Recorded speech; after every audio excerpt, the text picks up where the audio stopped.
આગળ સમાચારમાં વાત કરીએ તો રાજકોટમાં રફતારનો કહેર યથાવત જોવા મળ્યો છે। સમાચાર રાજકોટથી પ્રાપ્ત થયા છે। રામાપીર ચોક ઓવરબ્રિજ પર એક વ્યક્તિનું મોત નીપજ્યું। બેફામ કાર ચાલકે એક વ્યક્તિનો ભોગ લીધો છે।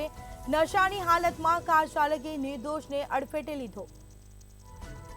બાઇક ચાલક અડધો કિલોમીટર સુધી ઘસડાયો હતો। કાર બ્રિજ પર ઉતર્યા બાદ ડિવાઈડર સાથે અથડાઈ અને જે બાદ ડીસીપી કક્ષાના અધિકારીઓ ઘટનાસ્થળ પર પહોંચ્યા હતા। તો પોલીસને પણ જાણ કરવામાં આવી। પોલીસ કાફલો ઘટનાસ્થળે પહોંચી સમગ્ર મામલે કાર્યવાહી હાથ ધરી। પકડાયેલા બંને શખ્સો નશાની હાલતમાં જોવા મળ્યા।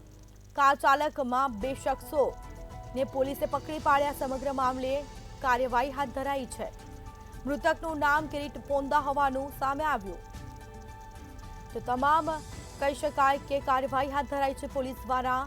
તો નશાની હાલતમાં કાર ચાલકે નિર્દોષનો જીવ લીધો છે। તો ક્યાંક ને ક્યાંક પોલીસની કામગીરી પર અનેક સવાલ ઉઠવા પામ્યા, કારણ કે ક્યાંક ને ક્યાંક પોલીસની કામગીરી નબળી પડી રહી હોવાથી નશાની હાલતમાં લોકો અકસ્માત સર્જતા હોય છે। જાણે કોઈ ડર જ ન હોય। તો દિવસે ને દિવસે અકસ્માતની ઘટનામાં સતત વધારો જોવા મળ્યો। બેફામ કાર ચાલકે એક વ્યક્તિનો ભોગ લીધો। રાજકોટમાં રફતારનો કહેર યથાવત જોવા મળ્યો।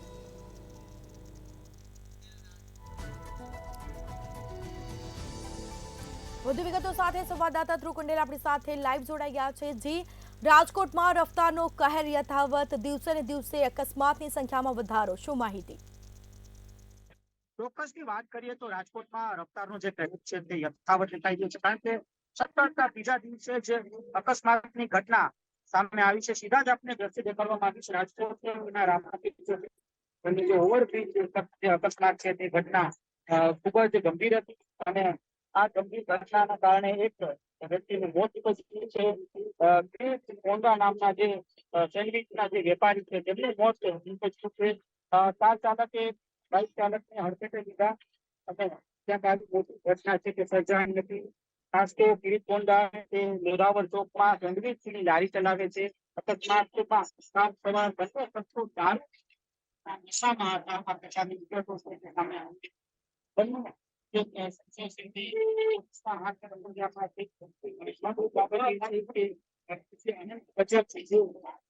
કાર ચાલક છે તે દારૂના નશાની હાલતમાં તો આ સાથે તેના જે મિત્ર છે દેવેન્દ્ર ઉપાધ્યાય એ પણ દારૂની નશાની હાલતમાં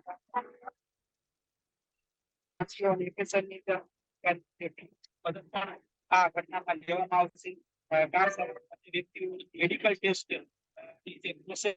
તે શરૂ કરી દેવામાં આવી છે। મેડિકલ ટેસ્ટમાં જણાશે તો એક કાર્યવાહી છે તે કરવામાં આવશે। પણ કલમ છે તે વિગતો હાલ પોલીસ તરફથી આવી રહી છે। ત્યારે ફરી એક વખત એક ગંભીર ઘટના છે તે સામે આવી છે। તો આપણે ફરી એક વખત જે દ્રશ્યો છે તે દેખાડવા માંગીએ છીએ। જે ચોક છે તેના ઉપરનું આ બ્રિજના દ્રશ્યો છે જ્યાં આ અકસ્માતની ઘટના વહેલી સવારે 4 વાગ્યાની આસપાસ બની હતી। આ અકસ્માત ખૂબ જ ગંભીર હતો, ખૂબ જ ભયાનક હતો। કહી શકાય કે જે નામનો જે યુવક છે તેને અનેક ઘટના છે તે સામે આવી। પણ એક મોટો સવાલ એ છે કે ચાલકમાં કાર ચાલક કાર ચલાવી શકે મોટો સવાલ એ થઈ ગયો છે। ત્યારે બીજી બાજુ એક સવાલ એ પણ ઉભો થઈ રહ્યો છે, જ્યારે ગુજરાતમાં દારૂબંધી છે તો દારૂ ક્યાંથી આવે છે? અને અનેક વખત આવા જ દારૂના નશા હાલતમાં અનેક જે નબીરાઓ છે, જે કહી શકાય કે જે ક્યાંક અકસ્માત કરે છે, ક્યાંક એક પરિવાર છે તે રજડી પડે છે। એટલે કે આવી જે ઘટનાઓ બને છે તેમાંથી ક્યાંક પોલીસ તંત્રને પણ શીખ લેવાની જરૂર છે। ખાસ તો આ પ્રકારની જયારે ઘટના સામે આવતી હોય છે ત્યારે પોલીસે પણ એક ઝીરો ટોલરન્સ રાખવું જરૂરી છે। કારણ કે કહી શકાય કે ડ્રાઇવિંગ વખતે નશો ન કરવો જોઈએ। આ સાથે જો નશો કર્યો હોય તો ખાસ તો ડ્રાઈવ ન કરવું જોઈએ। આ પ્રકારની એક ક્યાંક આયોજન ક્યાંક હોવું જોઈએ, એટલે કે કડકમાં કડક ક્યાંક કાર્યવાહી થવી જોઈએ, આવી લોકોની પણ સ્પષ્ટ માંગણી છે। સ્થાનિક લોકો શું કહી રહ્યા છે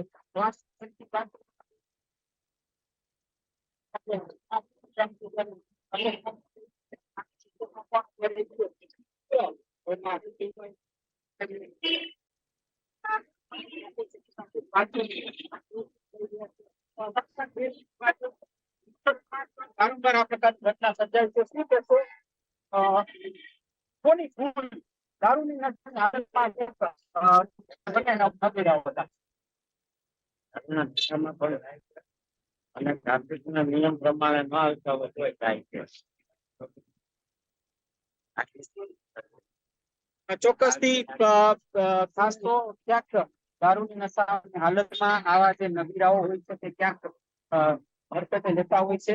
ત્યારે સ્થાનિક લોકો પણ ક્યાંક અત્યારે આ વિસ્તારમાં ઉગ્ર દેખાઈ રહ્યા છે. કારણ કે આ જે બ્રિજ છે તે બ્રિજ અવારનવાર ડ્રાઈવ કરતા હોય એવા દ્રશ્યો છે તે સામે આવી ચુક્યા છે. અનેક વખત આના જે વિડીયો છે તે વાયરલ પણ થયા છે. ખાસ તો દારૂની નશાની હાલતમાં આ પ્રકારની ઘટના જયારે બને છે ત્યારે તેમાં પણ આક્રોશ દેખાઈ રહ્યો છે. લોકો સ્પષ્ટ માંગણી છે કે આવા કિસ્સાઓમાં પોલીસ તરફથી ઝીરો ટોલરન્સ જે નીતિ છે તે રહેવી જોઈએ, જેથી કરીને આવી ઘટના પુનરાવર્તન ન થાય. ખાસ તો સ્થાનિક લોકોની એક સ્પષ્ટ માંગણી છે કે આવી ઘટના જયારે સામે આવતી હોય છે ત્યારે પોલીસ તરફથી જે કાર્યવાહી છે તે કાર્યવાહી વધુ કડક બનાવે, જેથી કરીને આવી ઘટના વારંવાર ન થાય. ખાસ અનેક વખત આપણે દ્રશ્ય દેખાડી છે અત્યારે અકસ્માતના કારણે ટ્રાફિક પણ સર્જાયું છે અને કોઈ પણ રહ્યા છે. અનેક લોકો અકસ્માતને ક્યાંક કરી રહ્યા છે. સવાલ એવું છે કે શા કારણે આવી ઘટના વારંવાર બને? માત્ર રાજકોટ પણ કેટલા પણ મોટા શહેરો છે ત્યાં આ પ્રકારની ઘટના સામે આવતી છે. દારૂ બંધી છે ત્યારે બીજી બાજુ આવા જે નબીરાઓ છે તે દારૂની નશાની હાલતમાં ક્યાંક આવા મોટા અકસ્માતને અંજામ આપે છે અને ત્યારબાદ અનેક લોકો છે તે ક્યાંક રજડી પડે છે. પરિવાર ક્યાંક હાલ અત્યારે રજડી પડ્યો. મૃતકના જે સ્નેહીજન છે, સ્વજન છે, તેઓની સ્પષ્ટ માંગણી છે કડકમાં કડક ક્યાંક કાર્યવાહી આ ઘટનાને લઈને ક્યાંક તંત્ર તરફથી થવી જોઈએ. જી, તમામ જાણકારી આપવા બદલ આપનો આભાર. તો રાજકોટમાં રફતારનો કહેર યથાવત જોવા મળ્યો. રામાપીર ચોક ઓવરબ્રિજ પર એકનું મોત નીપજ્યું છે. તો ઘટના બનવા પામી અકસ્માતની, જેમાં એક વ્યક્તિનું મોત નીપજ્યું. તો એક કહી શકાય કે દિવસે ને દિવસે અકસ્માતના કેસમાં સતત વધારો જોવા મળ્યો છે. તો નશાની હાલતમાં કાર ચાલકે નિર્દોષને અડફેટે લીધો અને નિર્દોષ વ્યક્તિનો જીવ ગયો છે અને જેના કારણે પોતાનો પરિવાર શોકમાં ગરકાવ થયો. તો સમગ્ર મામલે હાલ કાર્યવાહી છે પોલીસે હાથ ધરી છે. તો કાર ચાલક બે શખ્સોને પોલીસે પકડી પાડ્યા છે. પકડાયેલા બંને શખ્સો નશાની હાલતમાં હોવાનું સામે આવ્યું. મૃતકનું નામ કિરીટ પોંદા હોવાનું સામે આવ્યું છે.